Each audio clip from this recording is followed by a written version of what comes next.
Hello दोस्तों, welcome to my channel सीधे दिल से मैं आप सभी का स्वागत है।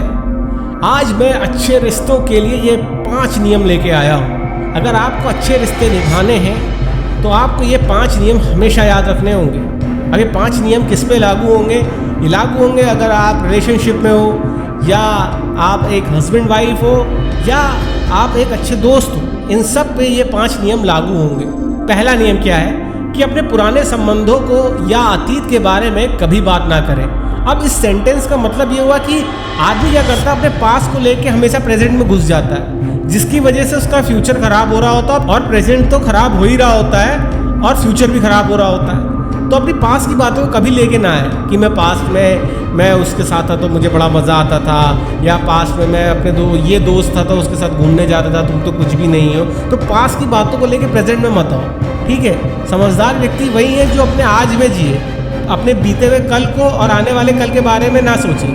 तो अपने पास की बातों को मत लेके, और इस जो सेंटेंस है कि अपने पुराने संबंधों या अतीत के बारे में कभी भी बात ना करें, इसका मतलब भी हुआ कि आप कंपेयर मत करो। कंपैरिजन आदमी को खा जाता है। कभी किसी को किसी से कंपेयर मत करो। सब इंडिविजुअली अलग है और सब अच्छे हैं। पहला नियम। अब दूसरा नियम, कभी ऐसी बात ना करें और ना कोई कार्य करें कि जिससे जो भी आपके साथ हो उसे अनकंफर्टेबल महसूस हो। अब अनकंफर्टेबल महसूस होने का मतलब ये है कि होता नहीं है कि आप कहीं भी जा रहे हैं या किसी दोस्त के साथ जा रहे हैं, आपका पार्टनर हो गया या दोस्त हो गया, वो कंफर्टेबल नहीं महसूस कर रहा है, तो आप वहाँ आपको जाना ही क्यों है? ठीक है, आपको जाना ही क्यों है?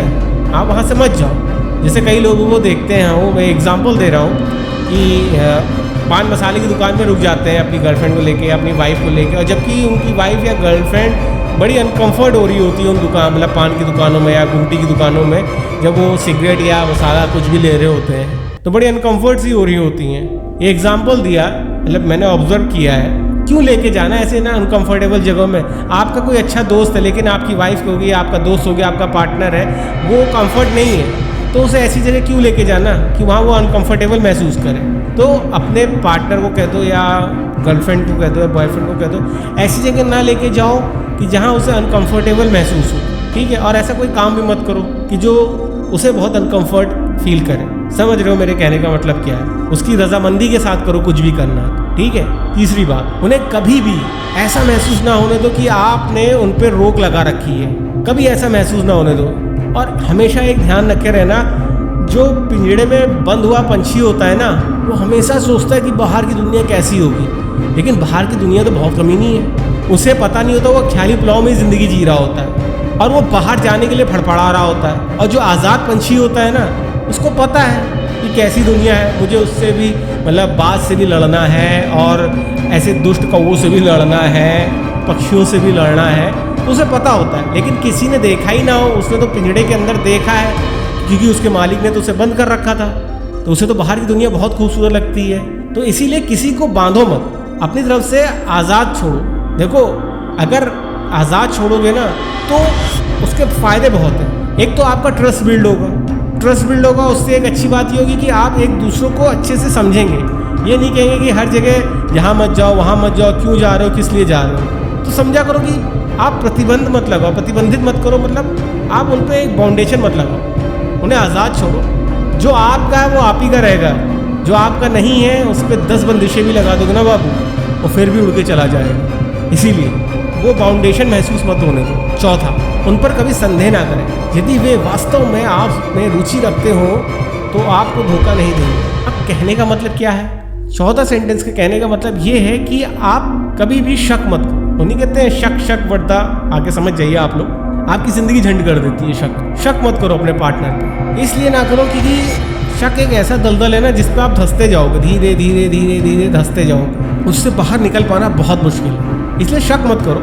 अगर आपका पार्टनर सच में ईमानदार है तो आपको कभी नहीं धोखा देगा, ये ध्यान रखे रहना। अब पार्टनर ही गड़बड़ है तो यार उस पर शक करो, चाहे बाउंडेशन लगा, अगर उसे धोखा देना है वो दे के रहेगा। तो इसलिए शक मत करो। शक ही बड़ी बड़ी लड़ाइयों की वजह बनती है, खासकर रिलेशनशिप में। इसीलिए शक मत करो। एक दूसरे पर भरोसा रखो, एक दूसरे पर ट्रस्ट करो। भाई अगर आप हस्बैंड वाइफ हो, आप साथ फेरे लेके आए हो, तो अब अगर आप लोगों पे एक दूसरे पर भरोसा ही नहीं है तो आपने शादी क्यों की? और मान लो आप बॉयफ्रेंड गर्लफ्रेंड हो, जब आप किसी रिलेशनशिप में आ रहे हो, आपको उस रिलेशनशिप पे भरोसा ही नहीं है तो आप आए क्यों? क्योंकि मैं देखता हूँ ना, बॉयफ्रेंड गर्लफ्रेंड हो गए या एक दूसरे का मोबाइल देखना, टेक्स्ट देखना, आप तुमने उससे क्यों बात किया, तुमने उससे क्यों नहीं किया, तुम उसको क्यों देख के मुस्कुरा रहे थे। भैया एक चीज़ ध्यान रखे रखो, अगर जिसको धोखा देना होगा ना तुम्हें दे दे, उसके बाद 1000 तरीके हैं। जिसको नहीं देना होगा ना बाबू, तुम्हें ज़िंदगी में कभी नहीं देंगे। तो ये चौथा नियम भी हमेशा याद रखना। अब 5वां नियम और आखिरी नियम, लाइफ पार्टनर बनने से पहले ना एक अच्छे दोस्त बनो। अगर आप अच्छे दोस्त हो ना, हम ये नहीं कहेंगे कि बॉयफ्रेंड गर्लफ्रेंड बनो, बॉयफ्रेंड गर्लफ्रेंड बनने में भी 50 दिक्कतें हैं। एक अच्छा दोस्त क्या होता है, आप उससे हर चीज़ शेयर कर सकते हो बिना डरे, बिना सोचे। क्योंकि आप अगर बॉयफ्रेंड गर्लफ्रेंड होगे तो दिक्कत कहाँ पे आएगी, मतलब अगर दोस्त वाला स्टेप स्किप करके सीधे बॉयफ्रेंड गर्लफ्रेंड में आ गए तो आप उससे कहने में डरोगे, उसको बुरा ना लग जाए। अब जैसे कोई बंदी जा रही है या बंदा जा रहा है, उससे अच्छा लग रहा है, करेगा तो हैंडसम है। अगर आप बॉयफ्रेंड गर्लफ्रेंड हो पहले तो आपको खा जाएगा आपका पार्टनर, या तुम उनको बड़ा देखती हो हैं या तुम उससे बड़ा देखते हो। अगर आप अच्छे दोस्त हो ना, अरे जाओ ना, मतलब उसको लाइटली मजाक लेके छोड़ देगा। एक एग्जाम्पल दिया है, तो एक अच्छे दोस्त बनो। लाइफ पार्टनर बनने से पहले, एक जीवन साथी बनने से पहले अच्छे दोस्त बनो। अच्छे दोस्त बनोगे ना तो हर चीज़ एक दूसरे से शेयर करो, कभी कुछ नहीं छुपाओगे। और जब कभी एक दूसरे से कुछ नहीं छुपाओगे ना तो कभी कोई दिक्कत ही नहीं होगी तुम्हारे रिलेशनशिप में यार। 5 नियम को हमेशा ध्यान रखे रहना, और ये 5 नियम आपके रिश्तों को अच्छे बनाने में और मददगार साबित होंगे। चलिए मिलते हैं आपको नेक्स्ट वीडियो में। Thank you so much.